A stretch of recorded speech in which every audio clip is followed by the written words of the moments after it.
All right. Hi, everybody. Thanks for doing your homework and being here listening. Make sure that you are taking notes because that's how I'm going to make sure that you did your homework.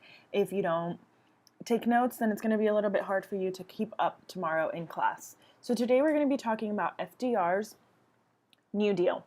And if you need to keep reading along or if you want to go over it in your book, it's on chapter 15, section 1 in your text.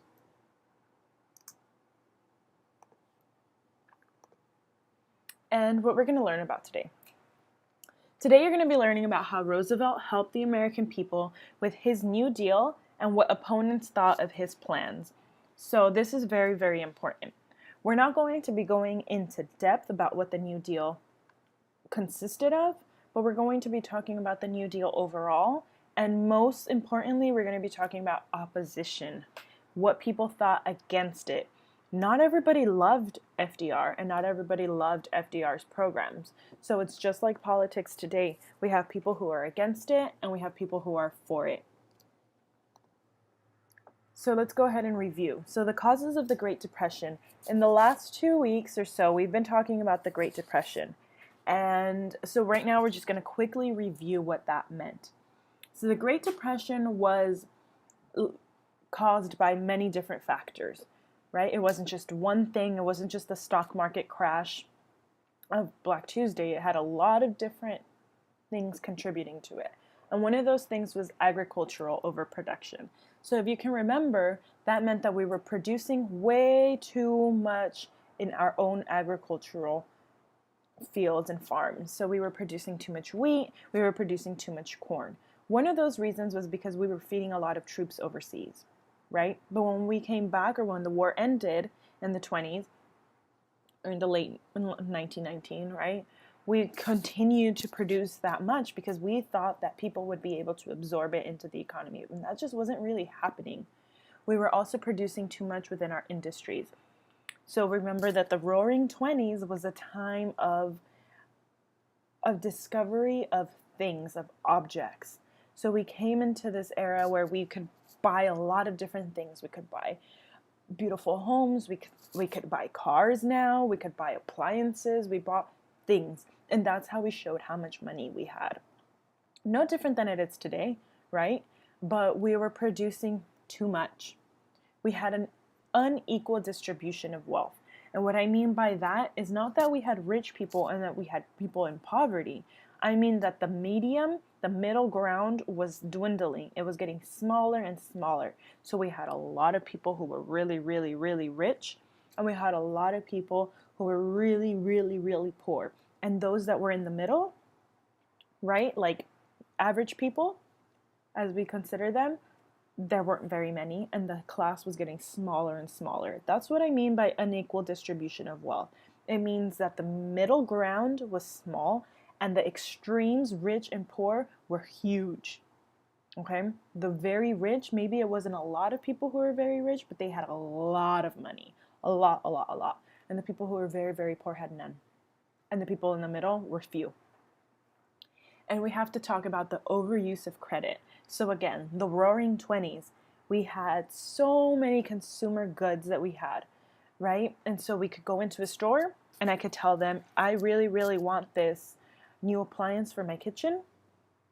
I'm willing to give you $10 for it and I'll pay you back in 4 months. And you have my word, I'm going to pay you for it. I don't have the money now, but you're still going to give me this appliance. I'm just going to pay you a little bit at a time. That goes back into industrial overproduction. So many people weren't able to pay for things or didn't pay for things right off the bat. They would pay for it eventually. And that was a big problem. And now, one of the most important is we had the international economic situation. So we just came out of World War I. And World War I did very, very little to fix any major problems that we had in the government at that time. Here in the United States and in countries in the West, right? So Europe, etc. It did very little, but we were all in this huge world war together. And it devastated a lot of economies. And the president at the time, remember, Herbert Hoover, he was a businessman. He believed in confidence economy. economics. So he just kept saying prosperity is right around the corner. Things are getting better. Yeah, we're kind of in a hole right now, but if you look right around the corner in a few days, in a few weeks, maybe a month, 2 months, a year, we're going to be right where we were.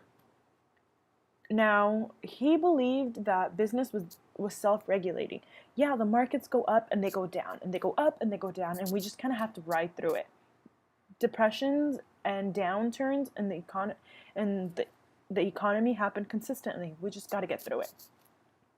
And he didn't believe in interfering. So he didn't believe in helping people or anything like that. He believed that things would get better eventually on their own. And he also lacked political finesse. So what do I mean by he lacked political finesse right down here? That means that Herbert Hoover had literally never been a politician. He was a businessman.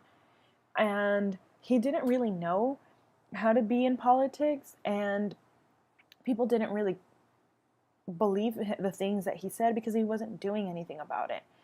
Being president was the first seat in politics and government that he ever held. He had never been elected for anything else until he became president of the United States. And so, a complete opposite for him, in the 1932 election, we have FDR. And FDR looked like a complete opposite, polar opposites of Herbert Hoover.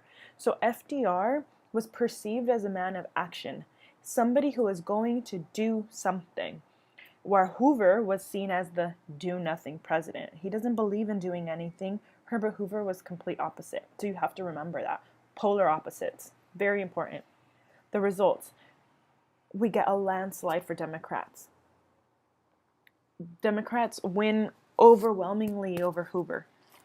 So FDR was very, very, very popular. Okay? And this creates a mandate to use government as an agency for human welfare. Yeah, that sounds really confusing, but let me break it down a little bit. So before that, like I said, Herbert Hoover, there were no government programs.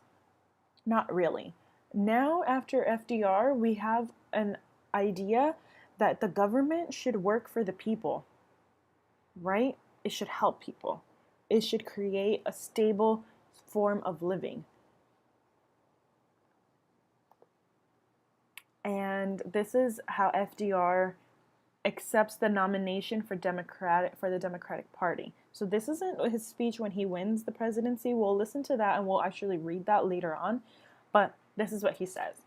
Throughout the nation, men and women, forgotten in the political philosophy of the government, look to us here for guidance and for more equitable opportunity to share in the distribution of national wealth. I pledge myself to a New Deal for the American people. This is more than a political campaign. This is a call to arms. I'm going to read that again. This is more than a political campaign. This is a call to arms.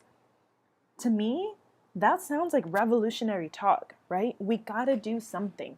I'm pledging to you, we are going to fix the government. We are going to fix the economy, and I'm going to help you. I'm going to be your leader. I'm the person you need. We're going to fix this together. So he just looked like the saving grace, right? He looks like somebody who's really going to fix things, who's really going to do something for the average person. And the New Deal was consisted of this. Now, we're not going to get into detail about it because you're going to be filling out a graphic organizer within the next week about what the alphabet programs really are and what they do. But I'm just going to give you a slight introduction, okay? The New Deal is made up of many small programs known as alphabet programs or alphabet laws. Okay, and they're going to have a bunch of names: FDIC, FHCA, Triple C, Triple A, and so on and so forth. And not all of them stick. There were about 16 programs that really, really were fundamental in the New Deal, but there were a lot of programs. And not all of them lasted. Many of them were ruled unconstitutional. So that means that higher courts, like the Supreme Court and high state courts, ruled that we couldn't enforce these programs because they were unconstitutional. We didn't allow people not to take part in them. We were kind of forcing them. They didn't really have options, and so you can't do that, right? Some of them are still used today. So we'll learn about the FDIC, and we'll also learn about Social Security, which are two of the programs that are still around today. purposes of the New Deal, we're going to learn a lot about the three R's, which are relief, recovery, and reform. And the overall objective of these is to save capitalism, to save the economy, to help people be able to buy things and be able to pay for them, and to be able to have the jobs to pay for them, and so forth, right? Getting money back into the economy. Relief is going to be what we talk about, which is immediate. It provided jobs for unemployed, and it helped keep farmers in their farms. It helped them from getting the government to close down on them. So it was immediate. What the government did to help get people back on their feet at that very, very moment. Recovery was what we kind of used in order to get the economy back into gear. Okay, so that's kind of how we started helping businesses and how we started helping large corporations and small businesses, big businesses, farms, what we're doing to get the economy back into gear. Okay, that directly goes right into relief, right? Reform is what we did to keep this from happening again later. So how we regulated banks, how we regulated child labor, we created minimum wage, we created maximum work hours, we conserve farmland. So all of the things that we do to keep this from happening again later. Those are the three R's. You need to make sure you have those in your notes.